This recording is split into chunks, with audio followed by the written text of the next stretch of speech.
All right, welcome to the episode 44 of the IoT Happy Hour here at Balena headquarters. Well, headquarters all around the world. Headquarters? When did we get a headquarters? What do you think? Yeah, all right. I could get behind that. Balena headquarters. We are the usual suspects here. You're pointing the wait. I'm pointing the wrong way too. Yeah. And we have some guests today, some special guests, Helium people, as we announced last week. Today, we're going to talk about this new LoRaWAN network that it's like growing, skyrocketing in the LoRaWAN market. And we want to learn more. We want to help community members to have more hotspots using Balena. And this is why we have Mark and Travis. How are you, Mark and Travis, today? Yeah, good. Hey, guys. All right. Thanks for having us. Good morning, guys.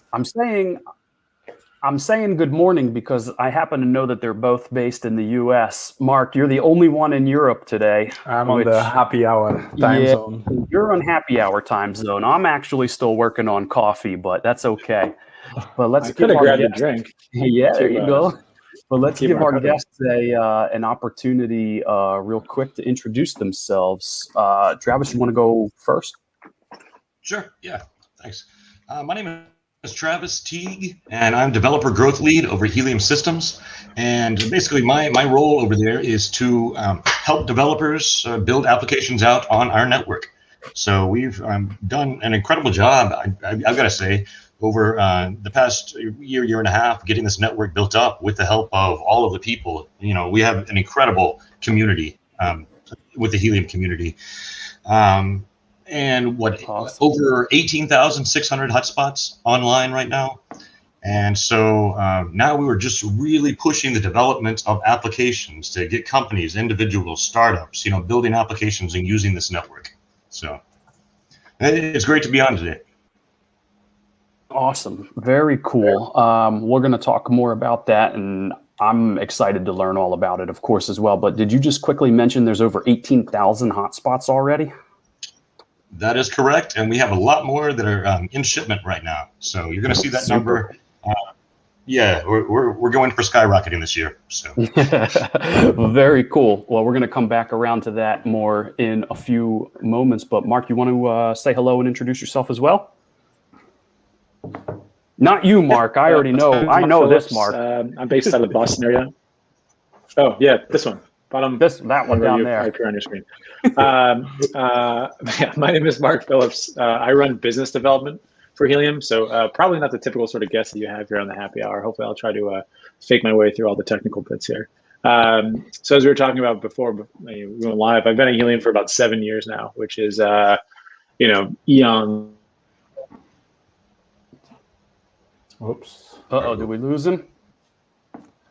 Looks like it's getting freeze. Yeah, I think he's... Hello? Oh, there we go. There we go. We lost you for a sec, Mark. Hey, yeah. All right. You're back. Sorry about that. I'm back.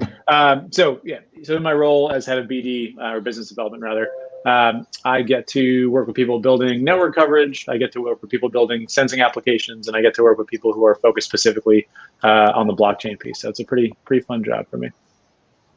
Yeah, I think the story of Helium, maybe it's interesting to understand all the different projects that you pivot until you got into the LoRaWAN networks, maybe, Mark? Mm-hmm. Yeah, Mark, I think you've been there, like you said, a long time. Yeah, I'd like to hear a little bit about that.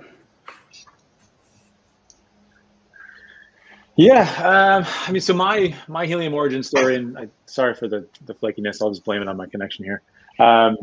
My origin story is before Helium, I was at a company called Basho Technologies, which was out of Cambridge, Massachusetts. And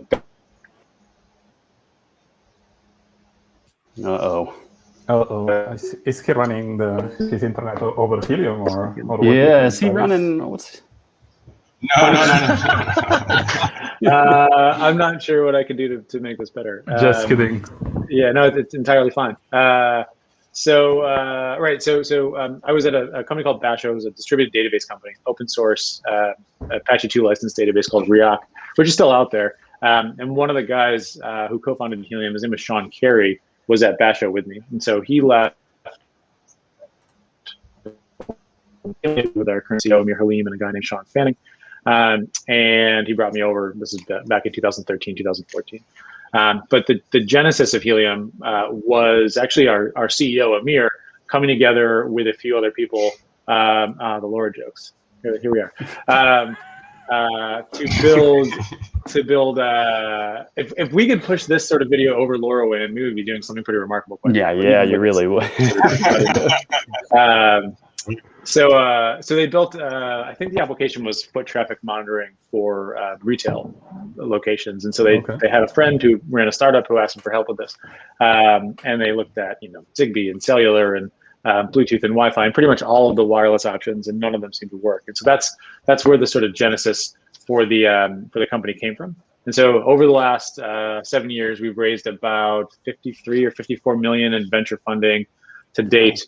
And the switch, or I guess really the addition of this sort of blockchain powered incentive mechanism really happened right around early 2000. 2000 what?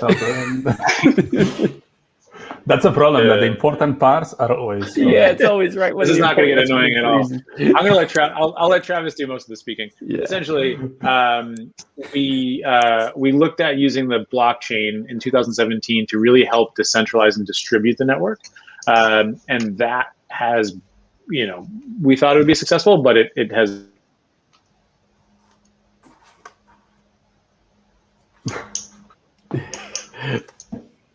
Let's do one thing. Let's move let's move. Yeah, I think we may have lost him permanently this time. I think he might be a total goner. Let's move to next topic. And usually it's me that's having connection issues. So yeah, that's right. Hey, then you better go buy a lottery ticket. Today's your lucky day, then. Shoot. All right, David, Travis, you know that we are hiring at Balena?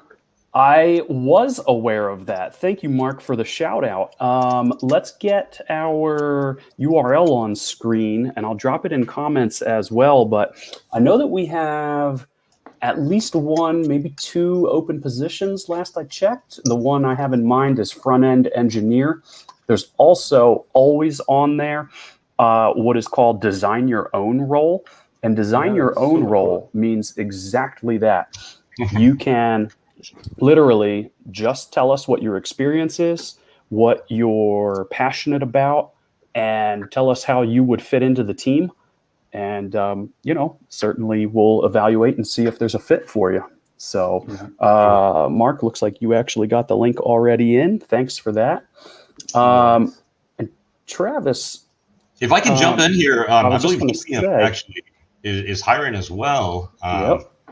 We've got a few positions open. If that's okay, if I, Absolutely. That's where I was going with that transition. Right, I think you have some spots too, right? I should have a link in the private chat. Okay, I'll grab it right now.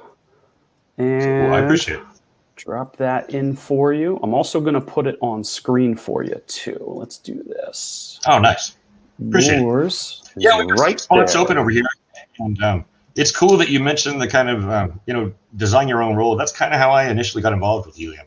They're like, yeah, we're not hiring a spot for what you do, but we'd like to have you on board. So, and it's been fantastic working with all the folks at Helium. Some brilliant. How many people are you at Helium? Yeah, how large? It's small. We're about 40, 35, 40. Yeah. Oops. I hear Mark. Yeah, so he's got audio, so we lost his video, but I killed my video to see if it would help at all. Okay. We're about 35, 40 people at this point. Awesome. all right, and I'll grab that link and drop it into chat as well, but you can see it there on screen, jobs.wrkhq.com/helium. Okay. David, I have tons of questions for the Helium team. Let's jump into what's on your desk, and then let's get into some hands-on and some Okay, stuff absolutely. that we have to show. Absolutely. Let's do it. Let's do some what's on your desk. We better keep it quick. We say that all the time, and yet we never seem to make it actually quick. But I'll go first this time because. Oh, wait a minute. Hey, hold on a minute. Oh, I got jumpy. Yeah. All right, Mark, you want to cue up the video real quick? Yeah, or I don't know if Travis, would you like to sing the "What's on Your Desk" song? Do you already know that song? That's not happening. But he knows the song, but he's just not singing it. Mark's got the shirt John, on today too. It's not going to happen. So. All right, no singing. All right, we'll go with a video rendition. Perfect. Let's do it. What's on your desk? Full-time lunch quality monitor. All right. And I shot JR is already asking what's on Travis's shelves, so we'll get to that. Exactly. Let me see if I can switch over to the blurry cam. That's trademarked, by the way. Okay. Blurry cam is our favorite. Okay, ignore not the nano. That's not important. What is important is, as a teaser, next week we are going to cover on IoT Happy Hour how to build Balena OS and support new devices that are not currently in our list of supported boards. So are you already announcing the next episode on the 11th minute of this episode? Spoiler alert for next week. Yes, we are in fact going to build Balena OS for a device that I have never even seen in my life. But pick this one up at random. This is Raspberry Pi-like, but not exactly. This is by a manufacturer by the name of Libre Computer. They do actually, they do great work. Both open source hardware and software support. So, quick little tease for next week, but we're going to add Balena to this. Now it's focused. Now it's focused. Ooh. Blurry Cam is focusing today? Actually, Arijit is asking, what's the cost of this Libre? So this thing I got on Amazon here locally for $20 US. This is a quad-core SoC, all-winner H3 SoC, 1 gig of RAM, USB just 2.0, and Ethernet. 4K HDMI, though. It does have 4K out. Standard Pi GPIO. And it has on the bottom of it a socket for socketed eMMC. It doesn't come with it, so we'll just build an SD card image to run from. But you can actually purchase and attach eMMC to it. Well, you already have an eMMC, right? Well, yeah, I do. It's just not the right kind because it's just a bare chip. So you're not going to solder that with no, we're not going to attempt to. Come on, Blurry Cam. Come on. So anyways, we've got a new board that I don't know a whole lot about yet, but we're gonna put Balena on it. So Mithun's mentioned on the chat that looks like the first generation of the Pi as a layout. What do you think? Yes, that is correct. This board is actually a couple of years old. I want to say it's from 2018-ish, probably. So it is the Raspberry Pi 3 form factor. Okay. That's correct. And so this process that you're going to go over it's a general process that can be applied to any other board that you're wanting to onboard with Balena IO. That is correct. Very cool. There are some gotchas along the way. There are some dragons that you might need to slay, but we're going to talk about that and sort of go through what it takes. Awesome. Welcome to all the new people saying hello on the chat. Let me go next. I'm not going to show any electronics today. I'm going to maybe show something more funny. That is this. Okay. And I'm going to catch up on comments. What did I miss? Oh, what is the Oktoberfest of Things? What? This is actually when I live in. So I moved to a new apartment, so I still have a lot of boxes, and I'm finding super weird stuff. I created a movement with a friend, with Thomas, actually from IoT Zurich, the meetup from Zurich. I created a movement in Munich during the Oktoberfest that instead of Internet of Things, it was Oktoberfest of Things. And the idea was to hack some hardware and to bring that hardware into the Oktoberfest tent. But it's completely analogical place. And then drink a lot of beer and lose the hardware, probably, as it happened. And then, in the next edition, we made 4 editions, actually. So we never regret about that, about these infamous hackathons. But so Sven from Munich, he made this nice beer. How do you call this? I don't know how to call that in English. Coaster? Coaster, or yeah. This is like to... Yeah, it's a coaster. Cool. Yeah, so it was fun to remember those hackathons with friends in Munich. Yeah, someday we'll get back to that. Actually, Solderworks out in Colorado, they had a hackathon where they made IoT beer coasters that I guess it measured how much you drank throughout the hackathon. So yeah, exactly. So actually, this was one of the projects that I built on the first edition, and I brought it. But what's the problem? I use an Arduino with cellular connectivity. That was 2010, 2011 probably. And the first Arduino GSM Shield. And actually there were that amount of people on the tent. There were like thousands of people there that the cellular connectivity, even the mobile phones didn't work. Wow. Because too many people connected at the same cell. In that cell, yeah. So it didn't work at all. Travis, your turn. What's on your desk, your room, your walls? What's on your shelves, walls, desks? You have an oven there for you can pick your choice. Okay. Well, one thing real quick, just along the lines of what you were talking about. This is relatively new to me, but it's what this is. It's a Pi Neo 3. And it has USB 3. You have fast Ethernet on it. Plus, you have a USB-C, and so it's a pretty slick little kind of Pi type device. Oh, look! Yeah, I've got the 2. Nice. Okay. Okay. So what is that? How is that? This is the Neo 2. Okay, cool, man. In an aluminum housing for cooling. Yeah, I like that. And it's got a small OLED and 3 push button hat on it. But yours is actually far superior. Hold yours back up. You've got USB 3 and you've got gigabit Ethernet. Gigabit Ethernet, yeah. And then you've got these nice ports. So I'm getting so tired of micro USB.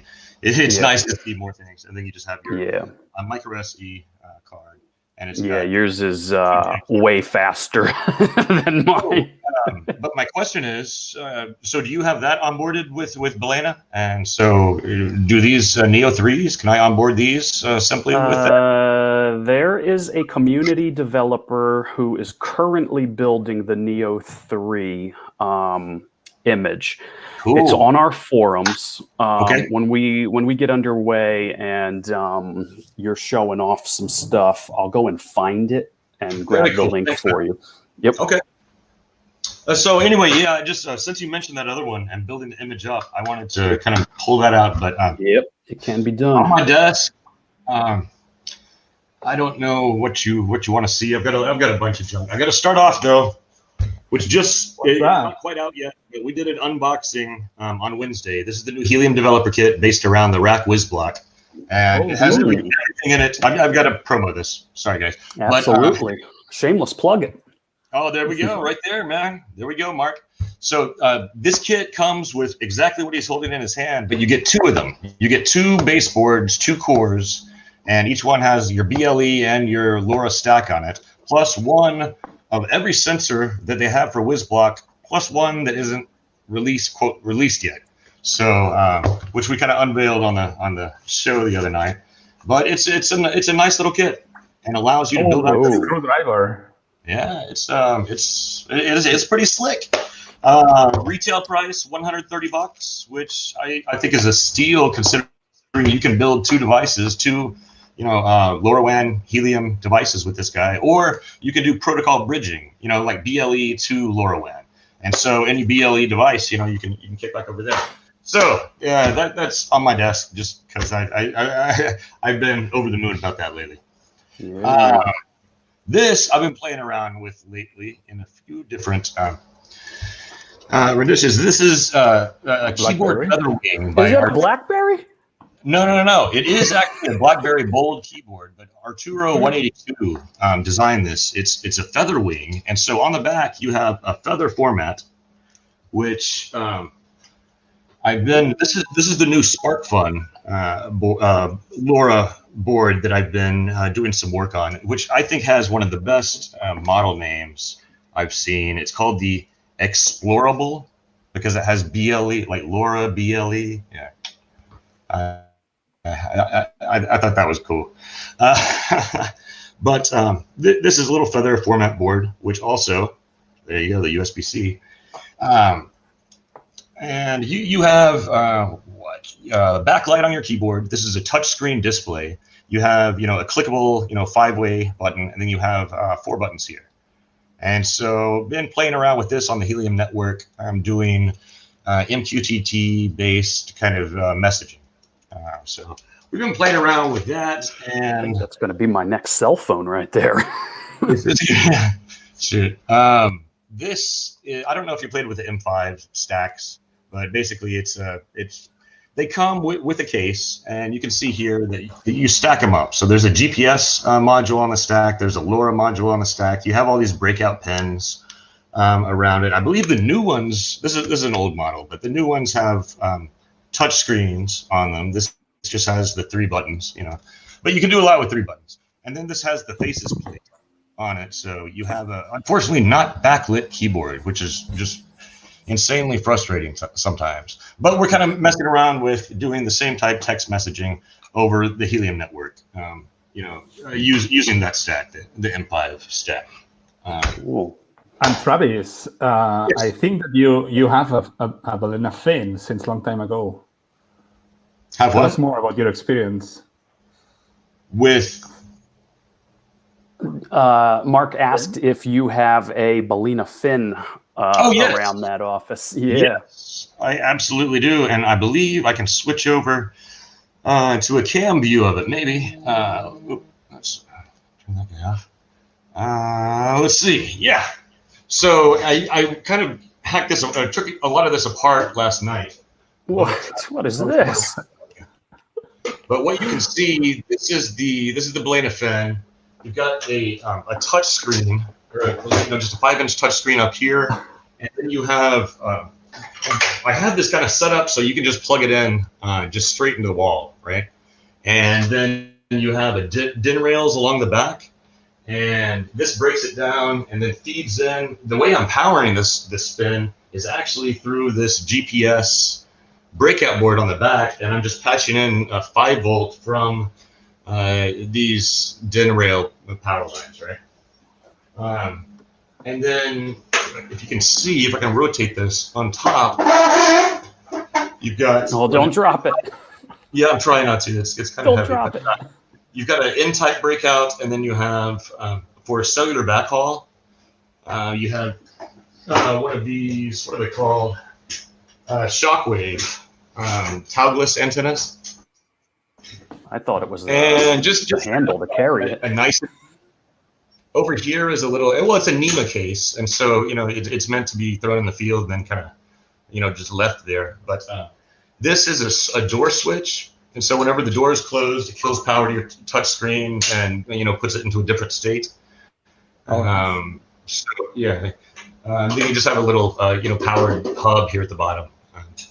But I have this keyboard here for use with the touch screen, so you can just like Velcro that there. And then you have these keys which go to a barrel block right here, which is how you turn the unit on and off.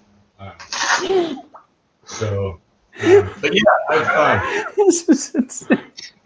what are you laughing at? I shot JR.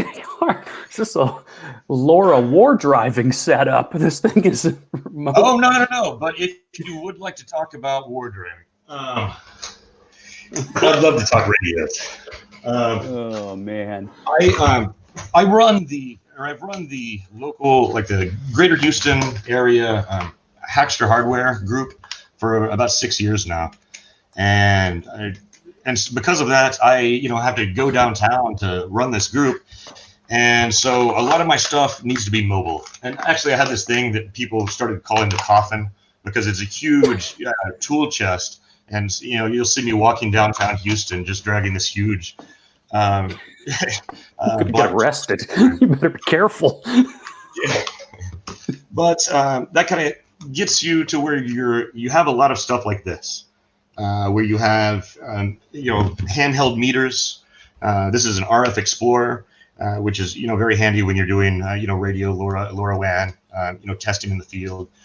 If you're wanting to do signal strength, I don't have some of my radios here with me, but HackRF, just SDR radio, which used with GNU radio and other programs if you have it hooked up to your notebook. But this allows you, it has a power pack or a porta pack on it, so you have a little touch screen allowing you to use it just with batteries rather than having to have it hooked up to a computer. And you can do capture and playback or whatnot with it. And then just a little oscilloscope, like a DSO oscilloscope. That you can get ridiculously cheap right now, but they're handy to have. They're nice to have. They actually have the same company that makes the DSO Touch. They also have a Logic Analyzer version of it now. This is something called a Nano VNA, which is like a vector analyzer that allows you to test antennas, to do other radio measurements, to make sure that you're not installing something wonky when you're doing field work. And I highly recommend, if you're replacing any type of antenna, if you're running any type of line that's connecting to radio equipment, you get something at least like this, which you can get for like $70, which is ridiculously cheap. There's a lot of third-party software that you can interface, using your machine to this guy and be able to validate your antennas and your equipment, instead of you're installing something and it's junk. So so that's some of the stuff that goes in the backpack over here. Well, what's on your backpack? What's on your backpack? What's in your backpack? That'll be our next segment. Well, I don't know. I'm looking at the clock, and as usual, what's on your desk lasted about 10 minutes longer than I expected. But although I said that you might have the most hardware we've ever shown for what's on your desk, but now I am thinking back last. That's the speed dating version right there. But I mean, clearly, as these comments are rolling by, if anyone in the audience has questions about radios, connectivity, or analysis, I think it's clear to say, get in touch with Travis. That's for sure. But we better take a look at some of these hotspots because we've only got 30 minutes left. So tell us more, like technically speaking, what's Helium? Can you hear me? Yeah. What is Helium? Yeah, so Yes. I think what Mark is asking is, let's take it from the top. Let's give us a quick description of what is Helium and how it works, how it operates, what's going on. Let's take just a high level of it. Okay, sure. Well, Helium is a distributed LoRaWAN network that is based around a blockchain running a Honey Badger variant that allows you effectively, you run a hotspot, and it has components on it like a packet forwarder. A lot of you are familiar with those from working with TTN or other LoRaWAN networks. And you have a miner. And what the miner allows you to do, long story short, is by providing and validating LoRaWAN network coverage, you earn a cryptocurrency called HNT. And HNT is given according to the quality of your coverage. And so we've really worked diligently here, where you can't just buy hundreds of these and stack them in your basement and just start cranking this crypto out, right? Because by doing that, you're not effectively covering or providing any type of valuable coverage to the network. And so we have a lot of mechanisms in place that say, okay, look, you need to be 300 meters from another one of your hotspots in order to, to validate for your witnessing. There are different ways to earn HNT. You earn some from data transfer, from routing information across the network by validating radio coverage. And if you go, we just actually revamped our documentation. If you go to docs.helium.com, we've got some great information that goes through all the specifics on how the blockchain works, how it applies to earning HNT. And we have a huge and vibrant community over on Discord. And for the most part, like I say, we've tried to get people to stop biting, so they're pretty nice to new people over there. And I've seen quite a few people here on the chat, that are over on our Discord. So hey folks, it's good to see you over here. But yeah, I mean that's kind of the gist of what Helium is. It's a LoRaWAN network that is taking over not just the U.S. but the world. So I think it's the fastest growing wireless network. Assuredly the fastest growing distributed wireless network that this world's seen. I mean, it's really cool to be involved in this project.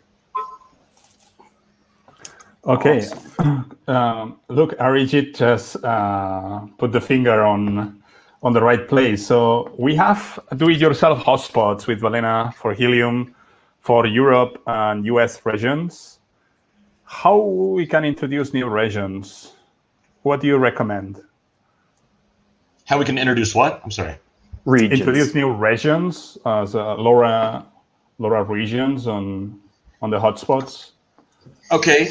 Now, what that partially comes down to is a hardware manufacturer being able to ship to a region and getting, like in the U.S., we have FCC compliance, right?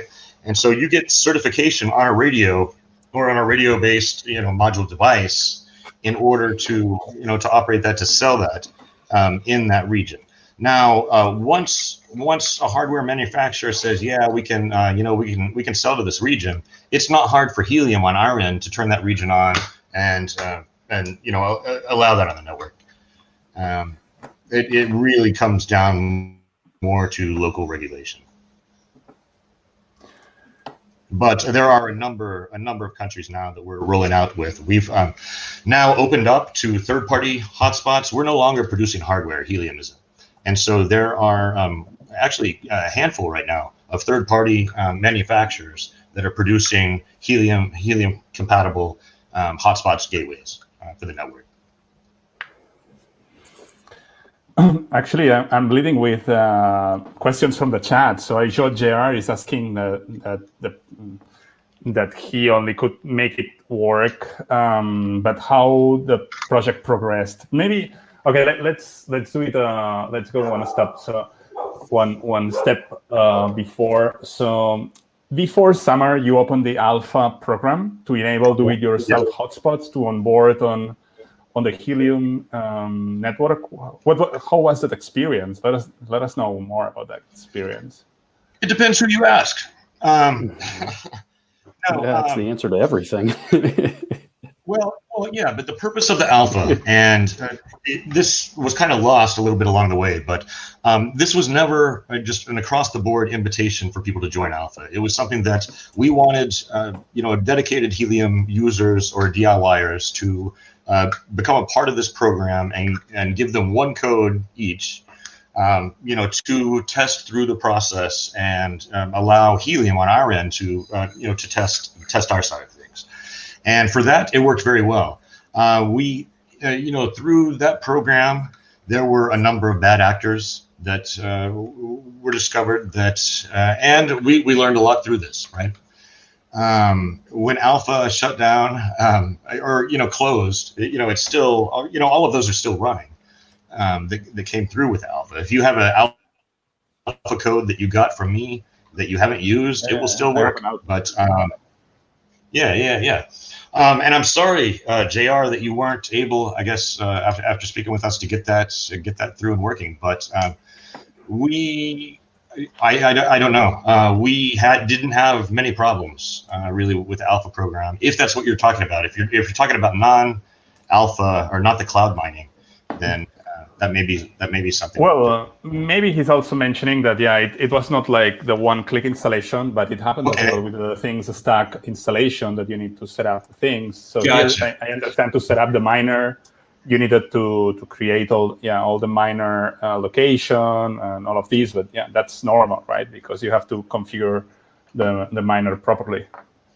And if you look, there's an awesome list for Helium. That actually the guy that runs it is here in channel, I believe, Spilere. And so there is a GitHub repo there. Oh, referring to hacks for content. Okay.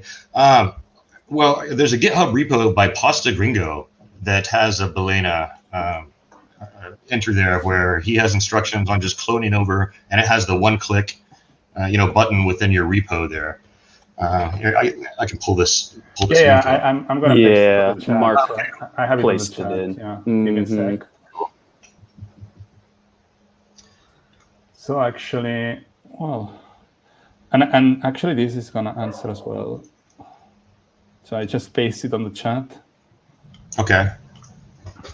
Well, this is the European version, but actually, if you get into the instructions, it's very simple to change that over.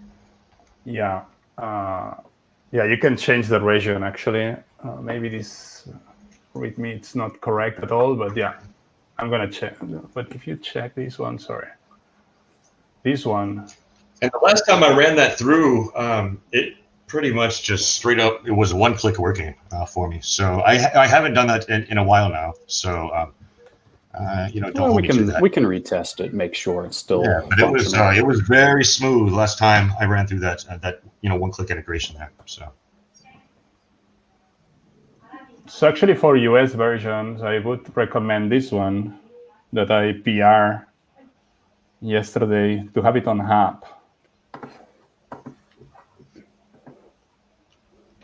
Well, actually, if someone wants to deploy it on a Pi, so this is going to work, right? The only thing is that it's not going to mine the tokens, but the packet forwarder, it's going to work automatically. Correct. So the packet forwarding should absolutely work. It's just you won't actually earn HNT for any DIY gateways at this point. So then to clarify that, to earn the currency, you must use one of the supported ones that you were talking about from the third-party vendors. Is that correct? And so let me drop in a link to the store, which is this. And so that right there, I can see has one from Nebra. I see one from Easy Lincoln, and I see Syncrobit, HNT Gateway. So those are the ones right there that will do the mining then? Correct. Gotcha. And Nebra, they believe I believe they have two. They have an indoor and an outdoor model there. Oh yeah, look at that. Yeah, outdoor. Here, I can bring screen share on.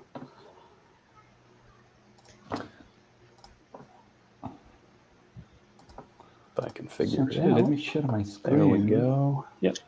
And if you're in the U.S. and interested in this stuff, I would highly recommend checking out Parlay Labs. Brian runs it out in California, and that's going to save you a lot of time on shipping for antennas, for LoRaWAN related accessories, as well as the gateways themselves. So, Gotcha. David, do you think it's okay to explain that the Nebra gateway runs on Balena? Does it? Well, I didn't even know that. So sure, yeah. If you can explain it, then go right ahead. Yeah, so I mean, at Balena we help. So at Balena we help fleet owners to manage the fleet of devices, right? Massive amount of devices everywhere. So we help to manage the software running on the devices, right? So what's happening? That it's something that I want to get now with Travis. It's that at Helium they have the HIPs, right? The Helium improvement proposals, if I'm not wrong. Correct. Right? So the miner actually gets better and better with these heaps. So that means that you need to update the miner of your hotspot. And that means that you need to upgrade the release of your fleet and actually deploy this new release into all your fleet of devices. So Balena makes completely sense here on this scenario. So we are starting to help first some of the brands that are the newest hotspots manufacturers, and looking forward to be on more, because it matches exactly what we are doing at Balena. So maybe let's talk about the heaps maybe, because you are. It's really nice how you're changing the rules of the game, right? With these improvements. What can you tell us? So this is like community based, or how is it? How does it work, Travis? With the HIPs, yes, those are community driven. There are monthly calls where these HIPs are validated, and then one was just this just the other day. But it's something absolutely get involved in. Come over to the Helium Discord, and there's a separate channel for each of the HIPs or each of the proposals for you to go in and get your voice heard. It's absolutely something that you can propose your own HIP. That's something that you feel there's a different way or a better way to do something, or maybe just something that hasn't been approached yet. Draw that up, drop a HIP, propose that, and see if you can get some folks behind you. And and the community will definitely be very vocal there, and you'll get some feedback. So that's awesome. As far as you had mentioned updating the Docker, we release Docker images, right, for the miners, and there is a rundown that I posted in this chat here, I guess, that talks about using that Docker image, and a lot of that is going to apply over to Balena as well.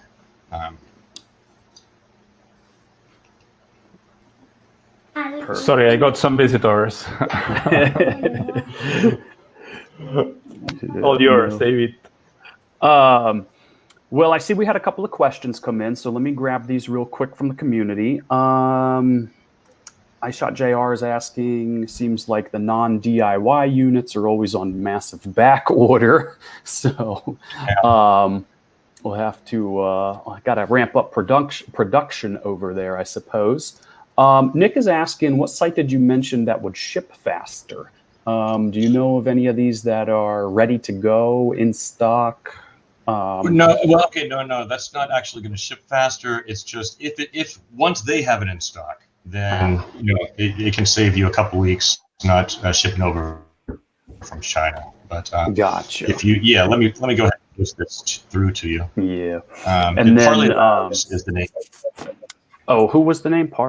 Say that again. Parlay Labs. Parlay Labs. I posted a link there for you.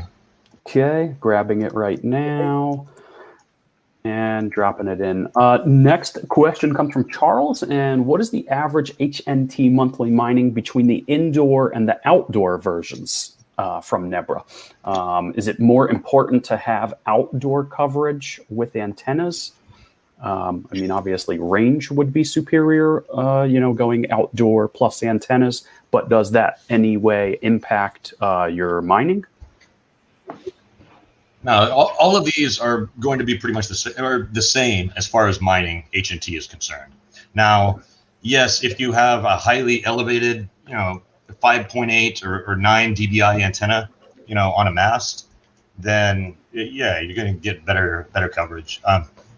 A good site to go and check out is cloudrf.com, where you can draw up radio propagation models and see it over topo maps, and so you can see pretty much a real world coverage of what your RF is going to look like, and model through that.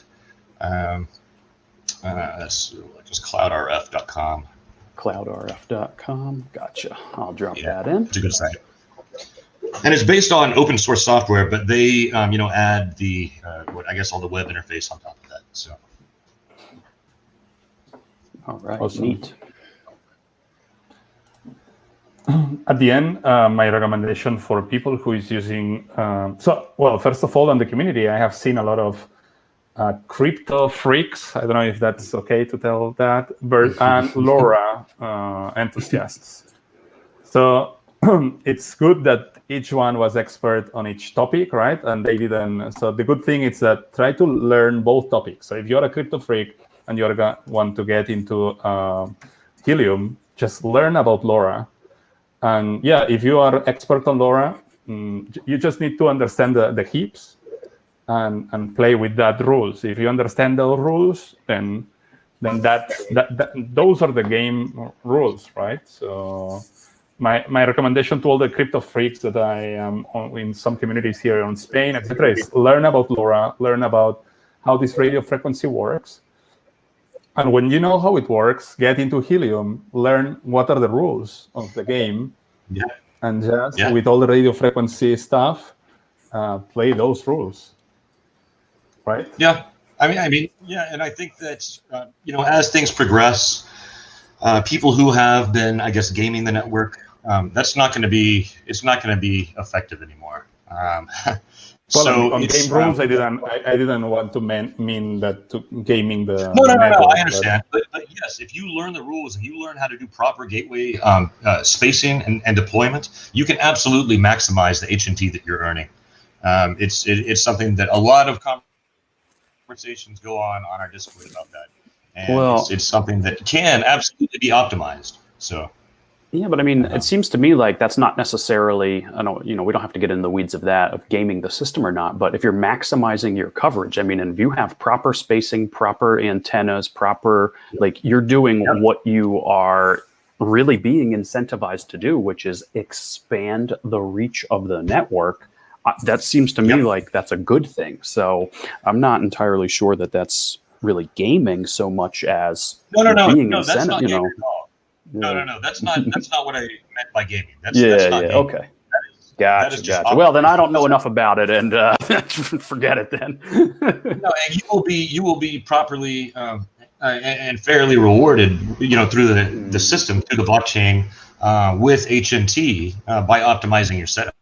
Yeah, absolutely. I mean, the whole point is providing coverage through the network. That coverage, absolutely. So but today, David, just to let you know, so they have some a heap. I don't remember which number was that they rewarded depending on some hexagonal geography thing. So if you are closer than 300 meters from another hotspot, then you cannot do proof of coverage with that or witnessing with that other hotspot. Witnessing. Right. So the thing is that you can bring super good coverage, but if all your hotspots are nearby 300 meters, you don't make a witness anymore. So you don't get you cannot maximize your reward. So you need to understand those rules to play. So to coverage. Exactly. But you have to understand that these are these hotspots, you're going to cover more than 300 meters with a hotspot. And so this is effectively, it keeps people from just throwing 200 of these in their basement which does no good, which provides no that coverage. defeats the purpose. Absolutely. So, All right. So Aishoja gave a very good question on the chat. So what's the cross compatibility between the Helium and non-Helium devices? okay. You probably can't use your blender on the Helium network. No, I'm kidding. What do you mean by non-Helium devices? So let's imagine that you have a Things network node running okay. and Yeah, you we want to support make it LoRaWAN. compatible. I don't know, Aishoja, if this is the right. Yeah. On If the it's other hand, LoRaWAN, I would like to go to. I have a TTN gateway. How can I, for example, redirect Helium data and TTN data? Can I do it on a hotspot, for example? Yes. And actually, we have a function within our Helium console that you can pretty much click a button and import your TTN devices over to your Helium account. It's really as simple as that. Yeah. So, if it's a LoRaWAN device, then we support Class A devices, and so as long as it's a Class A LoRaWAN device, then you should have support on the Helium network. And it's one-click import pretty much from TTN if you want to bring your devices over. And then, is it possible to have one Helium hotspot redirecting as well the Things network or the Things stack traffic to the Things network or not? Yes, you're talking about like multiplexing. If I wanted to forward both to TTN and to Helium, that can be done. Yeah, that can be done. And if you read, I believe there was a post in our engineering blog last week talking about upcoming LNS integration with ChirpStack. What's the Helium console? Go to console.helium.com and grab an account. We'll give you 10,000 data credits right off the bat to go crazy with. Okay, maybe we didn't explain this. So you are rewarded to have to provide coverage with Helium hotspots, but if you want to send data, you need data credits. So if you have LoRa nodes, right? You pay with data credits, right?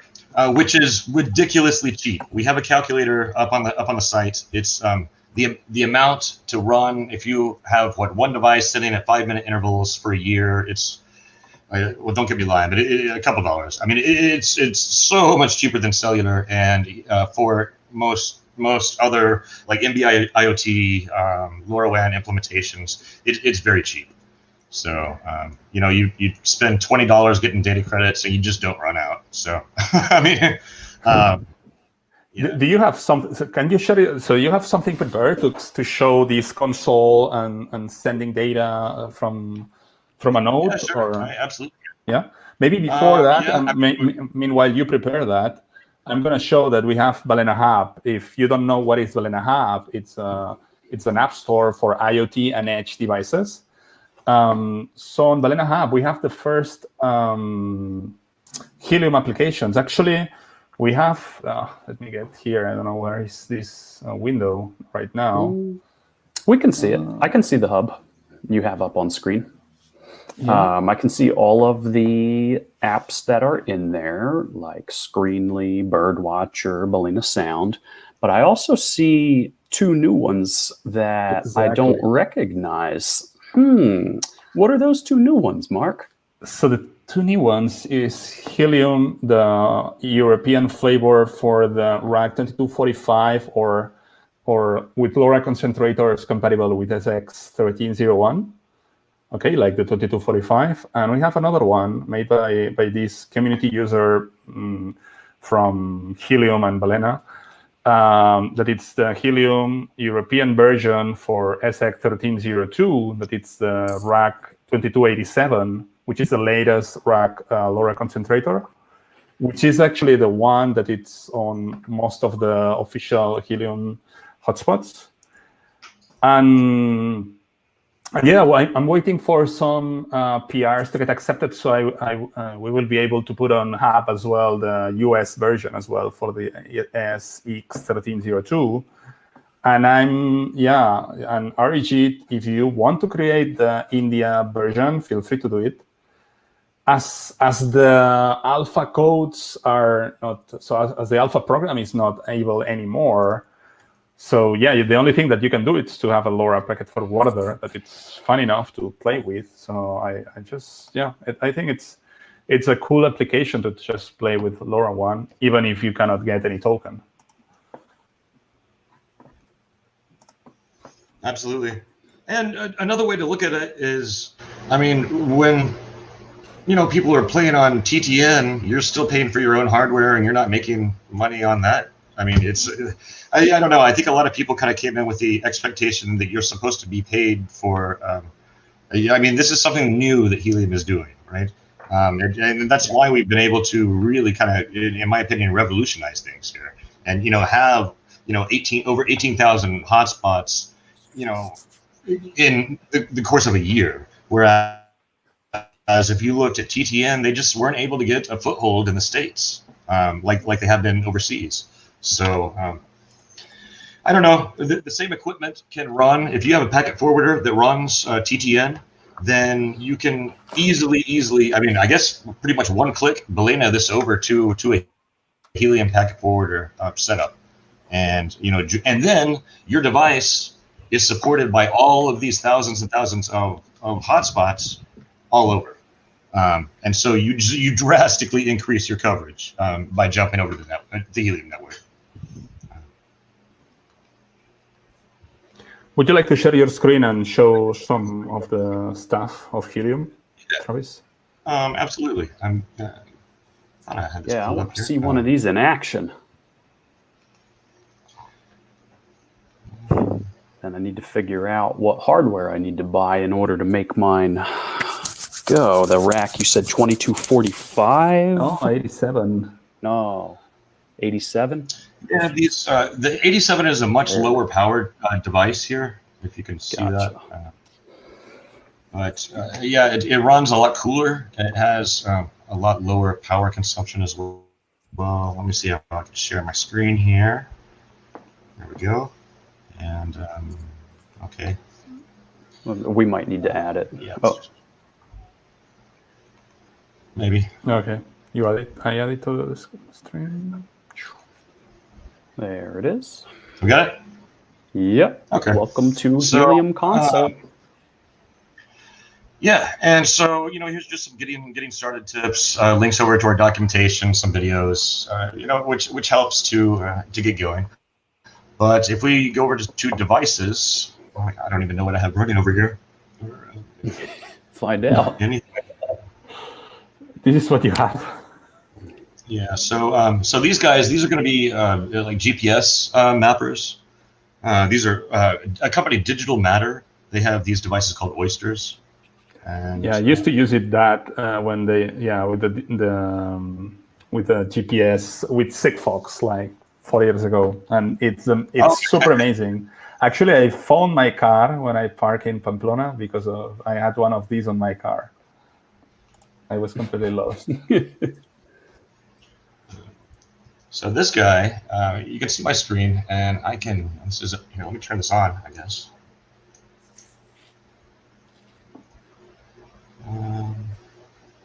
So this is actually running on a whiz block. Plug this guy in. What Mark showed earlier, and what the Helium Developer Kit is based around. Okay, so I just powered this on and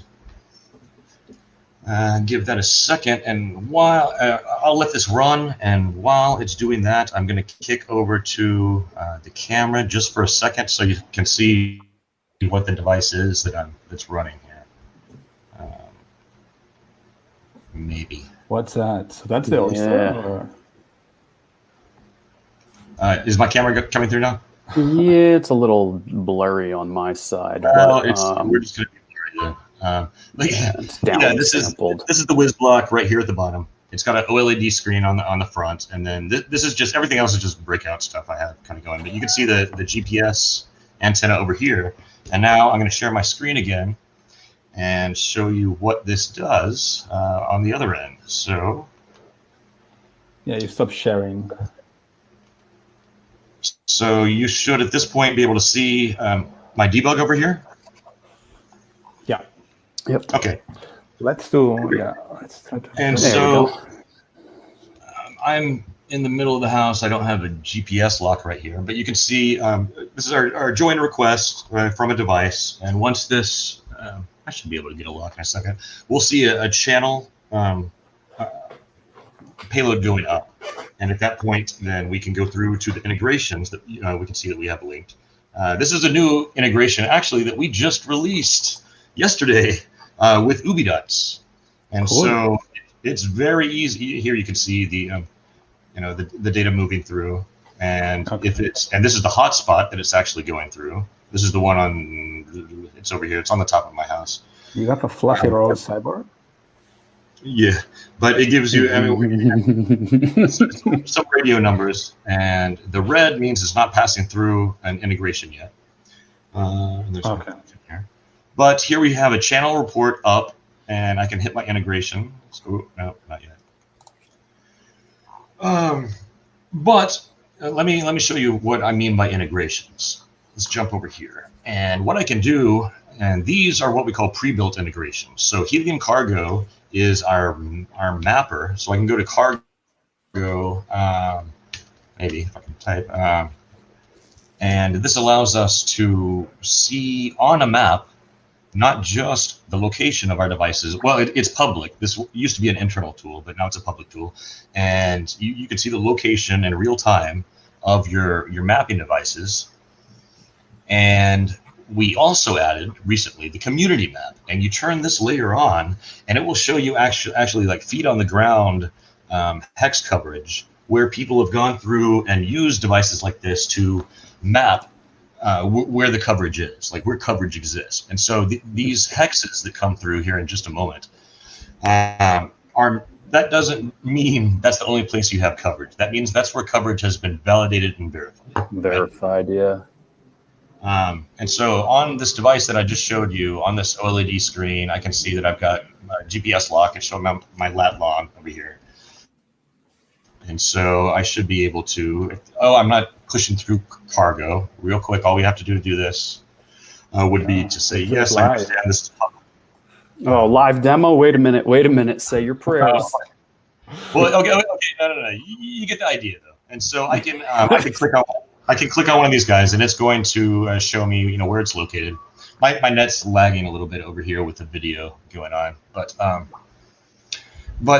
this is free to use. Console is completely free to use, and you just pay for your DC or data credits, and it's a zero-sum game as far as is concerned. And so if I'm using, say I'm in the middle of nowhere, I have what we call a lone wolf hotspot, then all the data credits that I'm paying in order to run something, I make back, just because it's going through my hotspot. So we have I'll tell you what. Sorry, go ahead. Yeah, go ahead. It's easier if you just go to, there we go. If you go on your own machine, go to cargo.helium.com.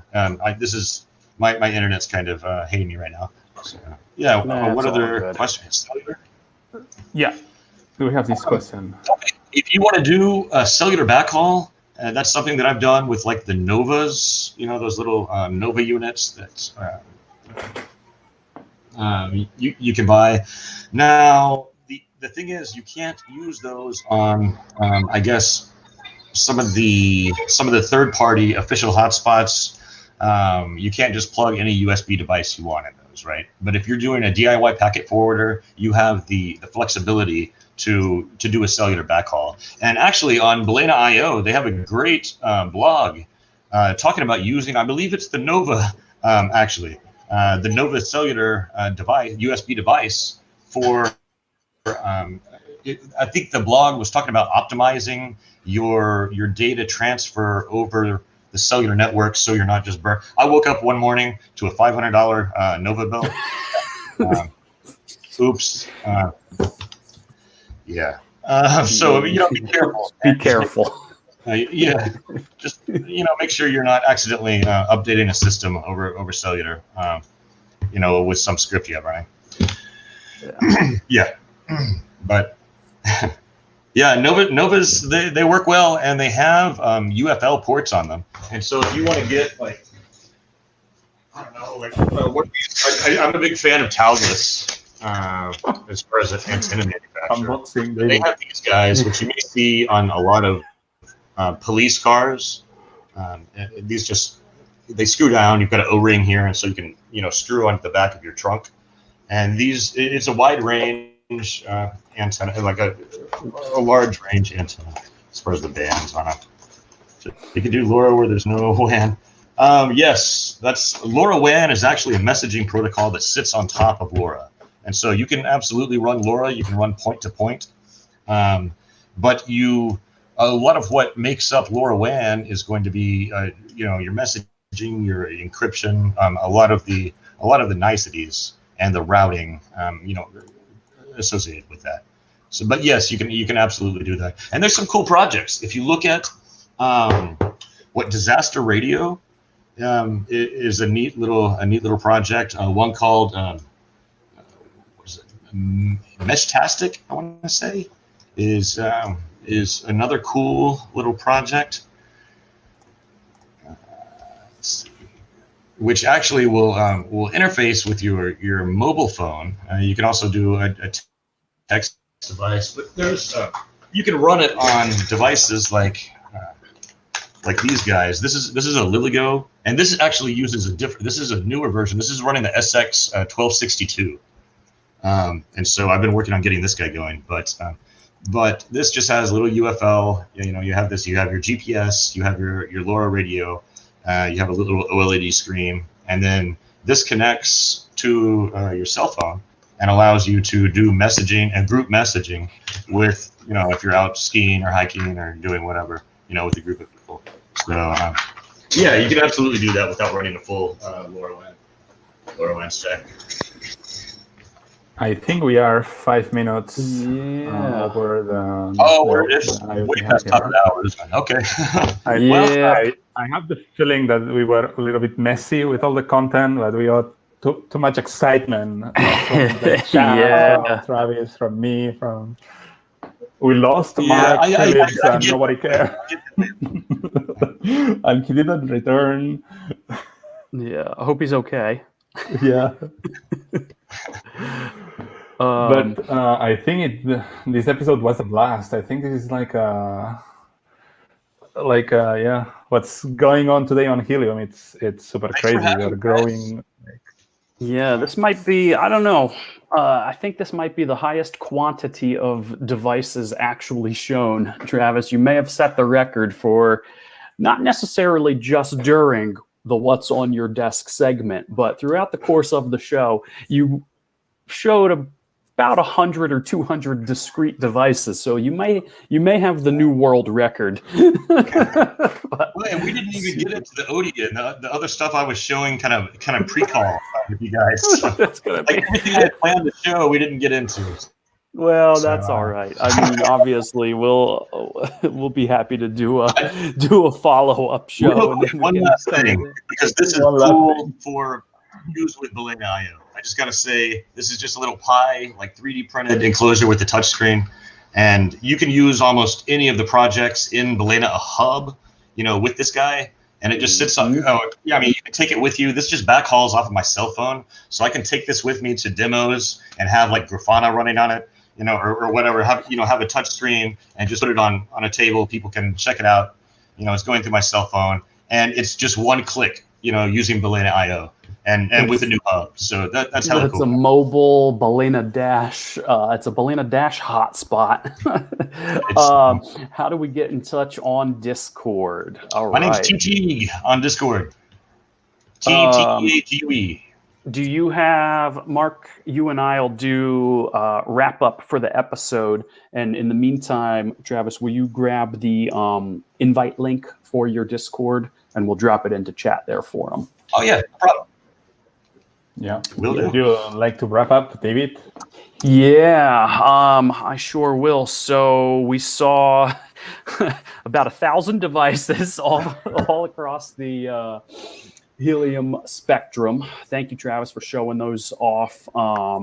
Saw the console and talked about the third-party miners as well. So you can check out the Helium store. That link was up above in chat. You can go grab that.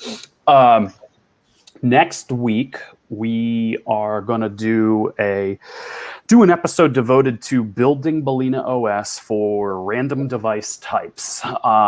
So I've got on my desk ready to go a board that I've never used in my life, and we're going to try to Balenify it. It should go according to plans, but I'll make sure that I say my prayers to the demo gods just in case. And don't forget, not just us, but also Helium are hiring. So I'm going to grab these two links real quick and toss them into chat one more time. For us at Balena, front-end engineer is posted. I did see that second one I had in mind was lead security engineer. And let me drop that in right there. Or then you can design your own role. Or you can always design your own role. Tell us about your experience. Tell us what you're passionate about. And we'll see if there's an opportunity or a fit for you on the team. Now, Travis can speak more to his postings, but here is the link for theirs at Helium as well. And then, or design your own roll, or your type of bread, maybe a biscuit of some type. So, all right, here is the Discord link for Travis as well. And that should about do it. Travis, do you want to... is there anything you do want to mention on the postings there of yours, or folks can just sort of browse them, check them out? Yeah, if you want to go, just hit that link, which should be available in the chat. And, if something kind of strikes your fancy, throw in your CV. But I want to thank everyone who tuned in, and thank you guys very much for having me on the show. I've had a great time. Really enjoyed it. Super cool. Well, all right, Mark, you want to... yeah, thank you very much, Travis. Appreciate it. Mark, you want to hit the button and close us out for the week? Uh-oh. One quick plug. Yeah, sure. Absolutely. We do Helium Hacks Happy Hour every Wednesday at 3 p.m. Pacific, 5 p.m. Central. So I got to run that. It is just a happy hour, kind of very casual developer show on Helium. So you got to get the plugs in, Absolutely. Get all your shameless plugs in right now. Go for it. I'm guilty of doing it, so no problem. Awesome. Helium Hacks. Say the time again. 3 p.m. Pacific, 5 p.m. Central. Okay. On Wednesday. All right. There you go, folks. All right, Mark, you want to hit the button, close us out, sure. And we will see everyone next week. Yeah, see you next week with the amazing next episode. Try to get this thing running. Looking forward to see your Balena projects. If you have an IoT Edge application, don't forget to post it on Balena Hub. And see you next week, or see you in forums. Have a good weekend. Right. Bye, everybody. Adios.